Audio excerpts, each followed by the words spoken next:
Good morning. It's the month of love, February here in the United States. I have a question. How is it possible in a world full of resources, many of them free, that so many of us emotionally suffer in silence?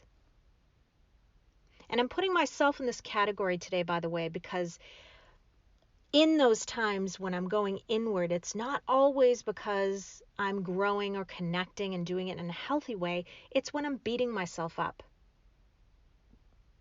So I want to talk today about an uncomfortable topic for many people, and that's self-love.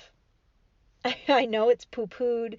It's poo-pooed as often as the idea of affirmations, but we're going to go there today because I believe it's the number one thing we can do for ourselves to keep us from feeling miserable.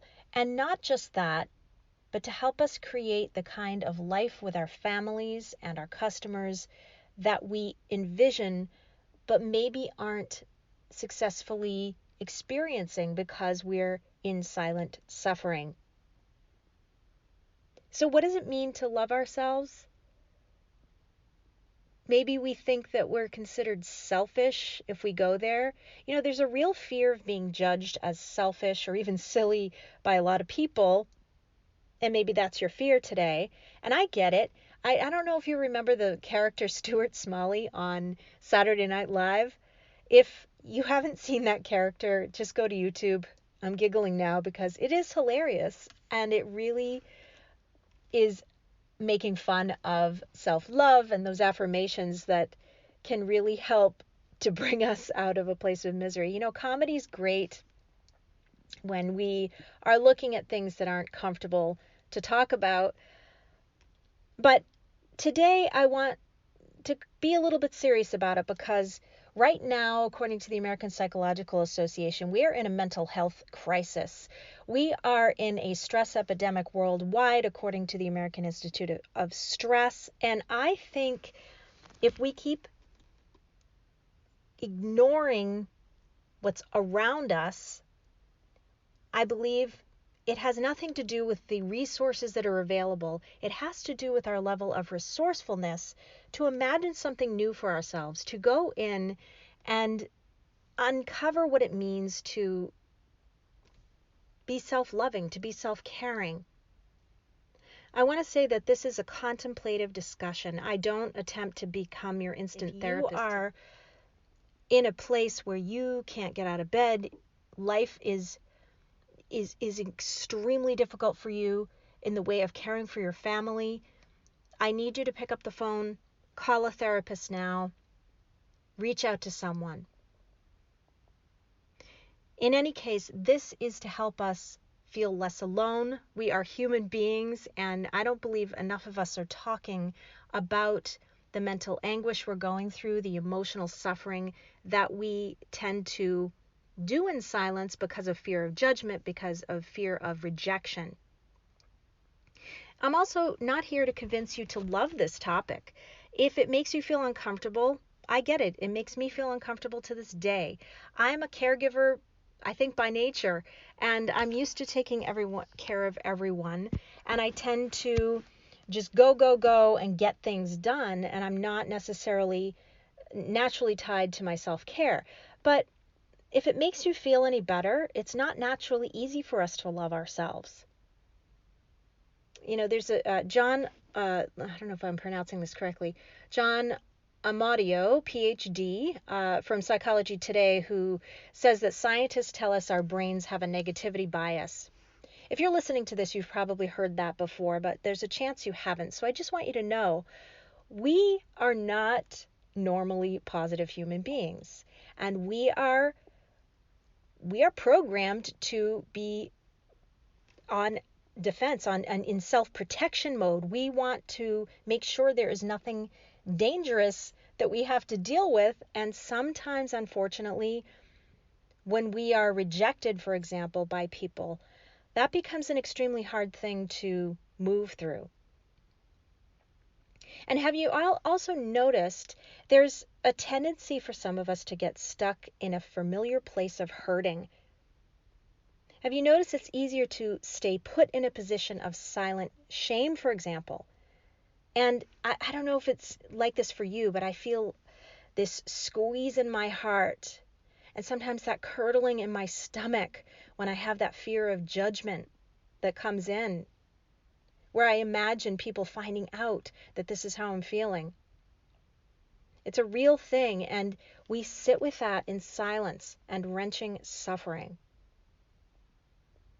Well, today, instead of asking why we keep doing this to ourselves, I have a challenge for you to change the question to ask, would I want my child, or any child for that matter, to love themselves? Now, I want to bring up what I mentioned last week. In case you missed it, I was sharing what Sarah Robb O'Hara, she is the author of Extreme You. I can't remember the subtitle, excuse me, it's not in front of me, but it's something like Stand Up, Kick Ass, Repeat. So I have yet to read her book, but I did get to see her keynote address last week at my husband's conference. And one of the things she said was that breakthroughs are not for the faint of heart. Learning to love yourself is not for the faint of heart, especially if you've experienced familial rejection or stonewalling from someone who is supposed to love you no matter what, and especially that pain you feel from parental abandonment. Of course, we need to own up to our part in relationships always. And that is a necessary decision. It's a skill in itself to avoid that toxic blame that can eat us from the inside out. We also need to become keenly attuned to the difference between someone putting boundaries up with us and when they're choosing to outright reject us. Now, we're not here to judge them for that decision, but I want you to start looking more clearly at your life to recognize that we are all hurting in one way or another. And the way a person has chosen to reject you is their story. And the next step is to remember that boundaries and rejection are not the same things. I can allow my children to ride in my car, but I'm not going to allow them to drive, even though they have their license. There's a boundary. That's maybe not such a good one. But you see where I'm going here. Rejection is personal, and it can really affect us emotionally.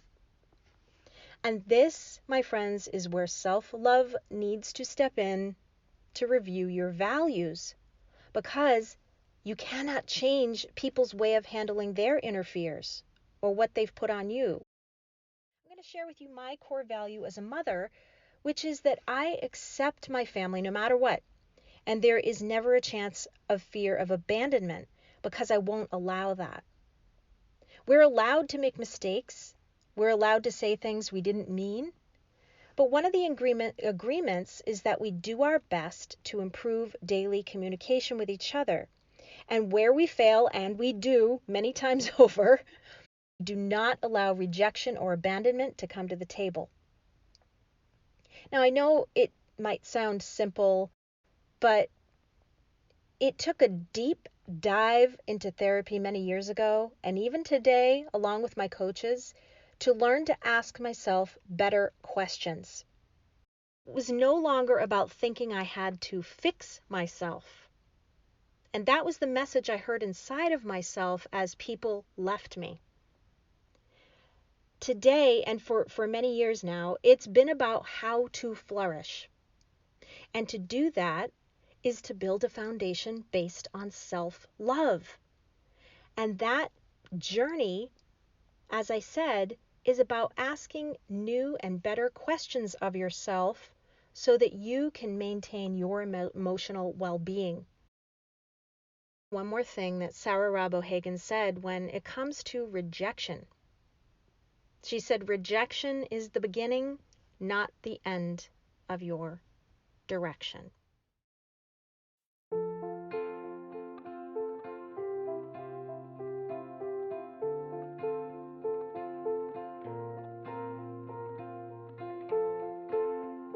In the shadows I remain,